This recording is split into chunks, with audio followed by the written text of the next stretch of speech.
അപ്പം അങ്ങനെ നമ്മുടെ ഗോവൻ ട്രിപ്പിന്റെ അവസാന ദിവസം നമ്മുടെ രണ്ടാമത്തെ വ്ളോഗാണ് നിങ്ങൾ കണ്ടുകൊണ്ടിരിക്കുന്നത്. അപ്പൊ അവസാനത്തെ ദിവസത്തെ രണ്ടാമത്തെ വ്ളോഗ്. ആദ്യത്തെ വ്ളോഗ് നമ്മൾ സൺറൈസ് കാണാൻ പോയി. സൺറൈസ് കാണാൻ പറ്റില്ല, സണ്ണ് കണ്ടു. അപ്പൊ ഇനി രണ്ടാമത്തെ വ്ളോഗ്. അപ്പൊ നമ്മൾ ഇന്ന് ഇപ്പൊ രണ്ടാമത്തെ വ്ളോഗിൽ പോകുന്നത് ഫോർട്ട് ഏതായിരുന്നു, ചോപ്ര ഫോർട്ടിലേക്കാണ് പോകുന്നത്. ചോപ്ര ഫോർട്ട് പോയിട്ട് നമുക്ക് ഇന്ന് വൈകിട്ട് 9 മണിക്കാണ് നമുക്ക് മഡ്ഗോണിൽ നിന്ന് ട്രെയിൻ. അപ്പം അതിന് മുമ്പായിട്ട് 6 മണിക്ക് അപ്പം നമുക്ക് റിസോർട്ടിൽ നിന്ന് ഇറങ്ങണം. അപ്പോൾ റിസോർട്ടിൽ നിന്ന് ഇറങ്ങിയിട്ട് നമുക്ക് ഡയറക്റ്റ് മഡ്ഗോണിന് പോകാനേ പറ്റും. അപ്പോൾ അതിന് മുമ്പ് നമുക്ക് പറ്റുമെങ്കിൽ ഏതെങ്കിലും ഒരു ബീച്ചും കൂടെ കവർ ചെയ്യണമെന്ന് നമുക്കൊരു പ്ലാൻ ഉണ്ട്. എന്തായാലും നമുക്ക് നോക്കാം.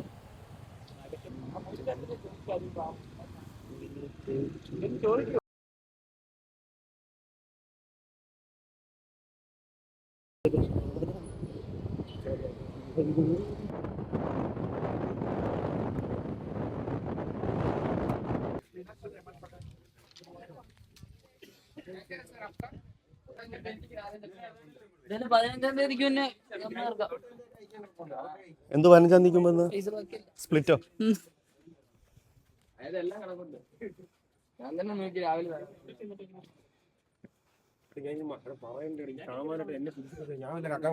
അതിലൊന്നും കാര്യമില്ല.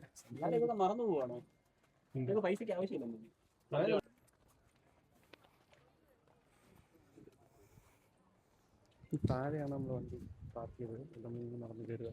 ഇനി മേളിലോട്ടൊക്കെ സ്റ്റെപ്പാ. അയ്യപ്പോ വയ്യ.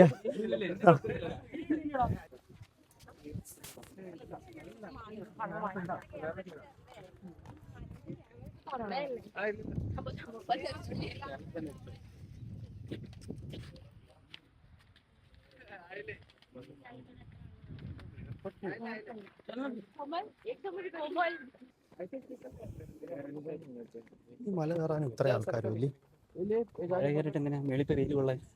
അല്ല അതല്ല, എന്നാലും ഇത് താഴേന്ന് കണ്ടിട്ടും കയറാൻ ഇത്ര ആൾക്കാർ വില്ലിങ് ആയിട്ട് വരുന്നുണ്ടല്ലോ. കയറുന്നു ഇറങ്ങുന്നതുണ്ട്.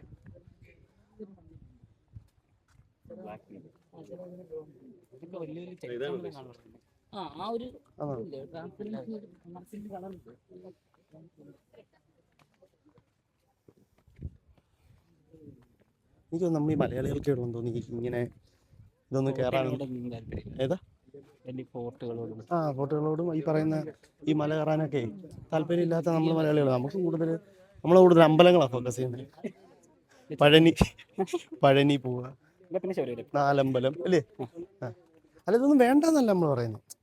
അമ്പലത്തിൽ ഇപ്പം താല്പര്യമുള്ളവർ അമ്പലത്തിൽ പോകട്ടെ. പക്ഷെ നമ്മൾ കൂടുതലും ഇങ്ങനെയുള്ള സ്ഥലങ്ങളായിരിക്കും ഫോക്കസ് ചെയ്യുന്നത്. നമുക്കല്ലാതെ ഈ പറയുന്ന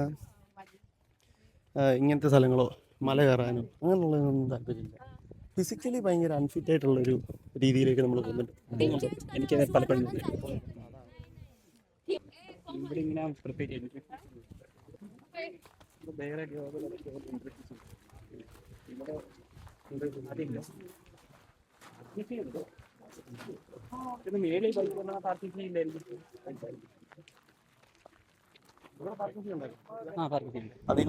ഇന്നലെ ചെന്ന അഗോഡയിലൊക്കെ തറയൊക്കെ ഇത് ചെയ്ത് അല്ലേ? വെൽമെന്റ് ടൈൽ ഒട്ടിച്ചിട്ടില്ല എന്നുള്ളൊരു കുഴപ്പം മാത്രമേ അവരോട്. ഇവിടെ ടൈല് പോയിട്ട് തറയോട് പോലും ഇല്ലല്ലേ? പക്ഷെ നമുക്കത് കുഴപ്പമില്ല.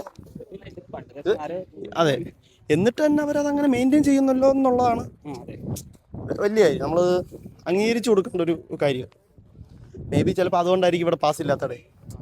ഇതൊരു സ്പോട്ടായിരിക്കും, പക്ഷേ ഈ പറയുന്ന പോലെ അവരൊരു മെയിൻറ്റെയിൻ ചെയ്യാത്തതുകൊണ്ടായിരിക്കണം ഇവർ അതിനൊരു ഉള്ളൊരു ഒന്നുമില്ലാത്ത. പകറ്റോ? ഇയാള് വന്നിട്ട് ഇയാളുടെ ഒരു അഭിപ്രായത്തിൽ എങ്ങനെയാണ് ഗോവയുടെ ഒരു, ശരിക്കും പറഞ്ഞാൽ നമുക്ക് അങ്ങോട്ട് അഭിപ്രായം ഒന്നും പറയാൻ പറ്റത്തില്ല. കാര്യം വരുന്നവരുടെ മൈൻഡ് സെറ്റ് അനുസരിച്ചിരിക്കും. റിലാക്സ് ചെയ്യാനാണെങ്കിൽ അതിന് പബ്ബും കാര്യങ്ങളാണ് അതിനുമുണ്ട്. ടൂറിസ്റ്റ് ഡെസ്റ്റിനേഷൻ ഫാമിലി ആയിട്ട് മറ്റേ ടൂറിസ്റ്റ് ആയിട്ട് സ്ഥലങ്ങൾ കാണാൻ വരാനാണെങ്കിൽ അതിനും സ്ഥലമുണ്ട്. കപ്പിളായിട്ട് ഹണിമൂണിന് വരാനും പറ്റും. അങ്ങനെ പറ്റും. പിന്നെ എല്ലാത്തിനും പറ്റിയൊരു വൈബുള്ള സ്ഥലമാണെന്ന് തോന്നുന്നു. പക്ഷെ എനിക്ക് തോന്നുന്നു ഇതെല്ലാം അങ്ങ് ഒരു അടുത്തടുത്തൊന്നും അല്ല. അതായത് ഒരുപാട് സ്പോട്ടുകളുണ്ടെങ്കിൽ എല്ലാം ദൂരെ 10-15 കിലോമീറ്ററും ട്രാഫിക്കും തിരക്കും. അതെനിക്കൊന്ന് ഈ സീസൺ ടൈമിൽ നമ്മൾ വന്നതിൻ്റെ സീസൺ ന്യൂ ഇയർ ടൈം വന്നോണ്ടായിരിക്കും ചിലപ്പോൾ അതുകൊണ്ടായിരിക്കാം ഈസിയായിട്ട് കവർ ചെയ്യാൻ പറ്റില്ല. പറ്റിയ പിന്നെ ബേസിക്കലി നമ്മുടെ മടിയിലുണ്ട്. നമ്മുടെ ഒരു മടിയും കൂടെ ഉണ്ട്. അതൊരു സത്യമായിട്ടുള്ള പോയിന്റാണ്.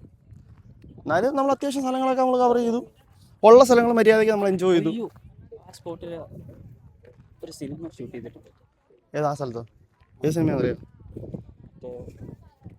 അയ്യോ അമീർ ഖാൻ്റെ ഒക്കെ പറഞ്ഞിട്ടുണ്ടല്ലോ, ദിൽ ചാത്താ ഹൈ ഷോട്ടില് പാട്ടാണോ? അവരിങ്ങനെ കാണിക്കും. ആ സീനിൽ ഇരുന്നിട്ട് അവരിങ്ങനെ പാട്ടിലാണോ? ആൾക്കാരൊക്കെ പറയുന്നുണ്ട് നമുക്ക് എല്ലാ വർഷവും കൂടി ഇരിക്കുന്നു, ഒരു വർഷത്തിൽ ഒരിക്കലും ഇവിടെ ഗോവ വരണം എന്നൊക്കെ പറയുന്ന ഒരു സീനുണ്ട്. അന്നേരം മറ്റവൻ പറയും പറ്റുമെന്ന് തോന്നില്ല, നമ്മളിനി ബിസി ആവും. ഭയങ്കര ഫേമസ് ആയിട്ടൊരു ഡയലോഗ്. അതൊന്ന് കാണിച്ചു പറഞ്ഞേ. എന്തോരെ കാണിക്കുന്നത്? ദിൽ ചാത്താ ഹൈ. കോട്ടെ ഒക്കെ ഇതെല്ലാം കോട്ടയാ. കോട്ട പൊളിഞ്ഞു പോയി. പൊളിഞ്ഞ ഒരു അക്ഷരം പോലും ഇല്ലല്ലോ ബാക്കി. അങ്ങനെ ഇതാണ് പൊളിഞ്ഞ കോട്ട ചുമതല മാത്രമേ ഉള്ളൂ. അപ്പൊ അന്ന് അതിന് മാത്രം പണി ആയിരിക്കാം. അതുകൊണ്ട് ഇവിടെ ജെൻട്രിഫൈ ഇല്ല. അതാ അതിന് മാത്രം ഉണ്ടായിരുന്നു. അതാ എൻട്രി ഫീ മേടിച്ച് നമ്മൾ വിളിക്കില്ലേ. അതാ എൻട്രി ഫീ വാങ്ങിച്ചിട്ടാ നീ ഇവിടെ വന്നെങ്കിൽ നീ എന്ത് പറഞ്ഞു അവര്? ഇല്ല, അതല്ല പറഞ്ഞേ. പൊട്ടി പൊളിഞ്ഞ് ഇവിടെ കോട്ടയില്ലെന്നാവും പറഞ്ഞേ. മനസ്സിലായില്ലേ? മനസ്സിലാക്കിക്കൊണ്ട് അതെ, ഇങ്ങനെയുള്ള ആൾക്കാർ ഇവിടെ വരും, ഇതിനെ ഇങ്ങനെ റിവ്യൂ ചെയ്യും. എന്തെങ്കിലുമൊക്കെ ലുക്ക് ഉണ്ടല്ലോ, ലുക്ക് മതി, അത് മതി. ഇന്ന ലുക്ക് വേണമെന്നൊന്നും നമുക്കില്ല. ലുക്ക് ഉണ്ടല്ലോ, അത് മതി. ക്യാരക്ടർ അതെ, അവര് എനിക്ക് തോന്നുന്നു അവർ യൂണിഫോം ഇട്ട് വന്നായിരിക്കും. യൂണിഫോം ആയിട്ട് വന്നത്, യൂണിഫോം ഇട്ട് വന്നത് യൂണിഫോം ഇട്ട് വന്നായിരിക്കും. അവരുടെ യൂണിറ്റി കാണിക്കാൻ വേണ്ടിയിട്ട് ആയിരിക്കും. നമ്മൾ നോക്ക് 12 പേരും 12 കളേഴ്സൊക്കെ ഇട്ടിട്ട്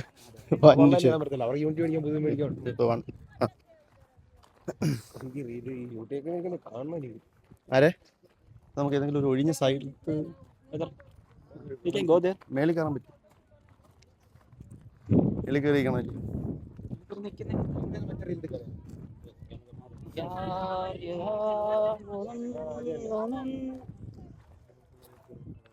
അപ്പോൾ അങ്ങനെ ഒരു വൈബ് സ്ഥലങ്ങളിലേക്ക് നമ്മൾ പോയിക്കൊണ്ടിരിക്കുക. കൂടുതൽ വൈബുകൾ തേടി പോയിക്കൊണ്ടിരിക്കുക. അതാണാടാ മറ്റേ ബീച്ച്, ചാപ്ര ബീച്ച്. കയറാം. ഈ മൈക്കൊന്നും വാങ്ങിക്കും.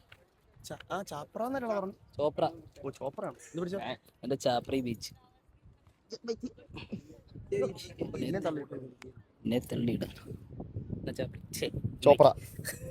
ചോപ്ര ബീച്ച്. ദൈവം നമുക്ക് കൈ തന്നെ തന്നെ. ഞാൻ തിരിച്ചു പ്രതീക്ഷിക്കുന്നു. എന്തോ കൈ തരുന്നത്? ജീവിതം തരണോ? അതൊക്കെ അഭിഷേകം.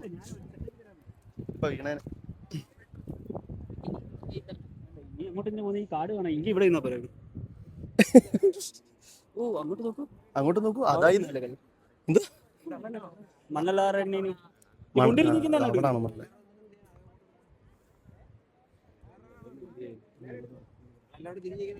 ആ സൈഡിലൊരു ബീച്ചുണ്ട്. യമുനാ നദി തീരവും മെയ്യോടുമൈ ചേരുമാറാമശലഭങ്ങൾ.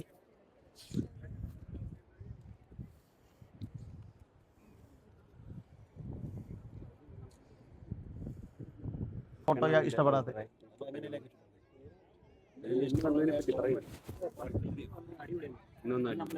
സൺറൈസ് കണ്ട്. അതെ, ഏത് സൺറൈസ്? സൺ ഉദിച്ച് നിൽക്കുന്ന സൺറൈസ് ആയിട്ട് നിൽക്കുന്നു. സൺറൈസ് നിൽക്കുന്നു, റൈസ് ചെയ്ത് നിൽക്കുന്നത് കണ്ടു. സൺറൈസ് കണ്ടെന്നല്ല, റൈസ് ചെയ്ത് നിൽക്കുന്ന സണ്ണിനെ കണ്ടു. അന്ന് അടിപൊളി വ്യൂ ആയിരുന്നല്ലേ. അവിടെ നിന്ന് നോക്കിയാൽ നമ്മള് അഞ്ജന ബീച്ച് കണ്ടു. അഞ്ജന ബീച്ചിൽ പോയി കുളിച്ചെന്ന് നൈസ് വൈബായിരുന്നു. ഇന്ന് ആദ്യമായിട്ട് നമ്മൾ രാവിലെ എണീറ്റ് പോയി. നമ്മൾ ടൈം കറക്റ്റ് ആയിട്ട് യൂട്ടിലൈസ് ചെയ്തു. ബീച്ചിൽ നിന്ന് വരുന്ന സൂര്യനെ കാണാൻ നിന്നു. അതെ, സൂര്യൻ എനിക്ക് എപ്പോഴും മേളിൽ ചെന്നു. എന്നാലും കൊള്ളായിരുന്നു. പിന്നെ രാവിലെ ബ്രേക്ക്ഫാസ്റ്റ് അടിപൊളിയായിരുന്നു അല്ലേ? നല്ല ചൂട് പാസ്തയും.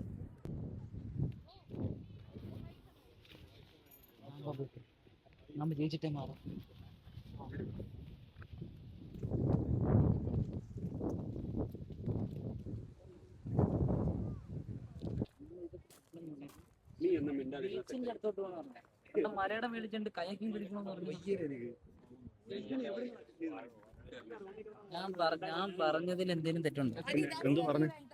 ബോട്ടിന്റെ ഒക്കെ മണ്ടേ കയറി എന്നിട്ട് കയാക്കിങ് ചെയ്യാൻ പറ്റുമോ? ബീച്ചിലോട്ട് ഇറങ്ങണ്ടേ? അത് വേണം. ബീച്ചിലോട്ട് പോയാലല്ലേ കയാക്കിങ് ചെയ്യാൻ പറ്റും. അതെ. വെള്ളം ഇല്ലാത്തത് വന്ന് കയാക്കിങ് ചെയ്യണമെന്ന് പറഞ്ഞാൽ എടാ ഇവർക്ക് നീ ചിന്തിക്കുന്ന സെൻസിലല്ല ഇവര് ചിന്തിക്കുന്നത്. അതെ, സെൻസ് ഇല്ലാതാണ് ചിന്തിക്കുന്നത്. അങ്ങനെ ഞാൻ പറയത്തില്ല. സെൻസ് ഇല്ലാതെ നീയും ചിന്തിക്കാറുണ്ട് പലപ്പോഴും. അപ്പൊ നമുക്ക് നിന്നെ അങ്ങനെ പറയാൻ പറ്റുമോ? അങ്ങനെ പറയാൻ പറ്റത്തില്ല. കുഴപ്പമില്ല, കുറച്ചു നേരം സംസാരിച്ച് കഴിയുമ്പോൾ അതങ്ങ് വരും. അതെ ഗൈസ്, പോവാന്ന് ഇവിടുന്ന്. അപ്പം നമ്മൾ ഇവിടുന്ന് പോവുകയാണ്. അപ്പം ഇനി അടുത്ത ബീച്ചിൽ ചെന്നിട്ട് കാണാം.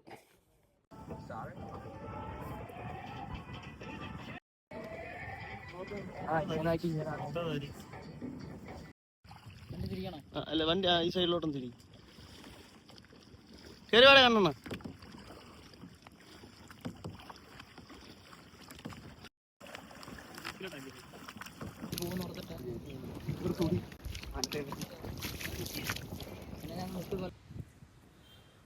അപ്പം നമ്മൾ വണ്ടി എല്ലാം കൊടുത്ത് വണ്ടിയൊക്കെ ഇവർ ടോട്ടൽ ചെക്ക് ചെയ്ത് എന്തെങ്കിലും സ്ക്രാച്ചോ കാര്യങ്ങളോ എന്തെങ്കിലും ആക്സിഡൻസ് ഒക്കെ എന്തെങ്കിലും ഉണ്ടെങ്കിൽ അതിൻ്റെ പൈസയൊക്കെ വാങ്ങിച്ചതിന് ശേഷം ആണ് നമ്മുടെ ID റിലീസ് ചെയ്യത്തുള്ളൂ.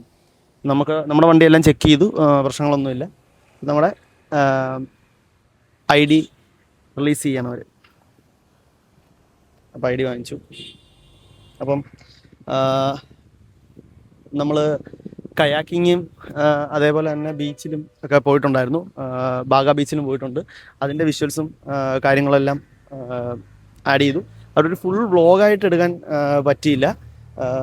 അപ്പോൾ അതൊരു നമ്മൾ ഈ ആക്ടിവിറ്റീസൊക്കെ ആയതുകൊണ്ട് ഫുൾ വ്ളോഗായിട്ടൊന്നും എടുത്തിട്ടില്ല.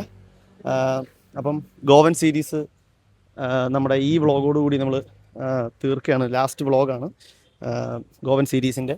അപ്പോൾ ഇനി പുതിയൊരു വ്ളോഗായിട്ട് വരുന്നവരെ എല്ലാവർക്കും ബൈ.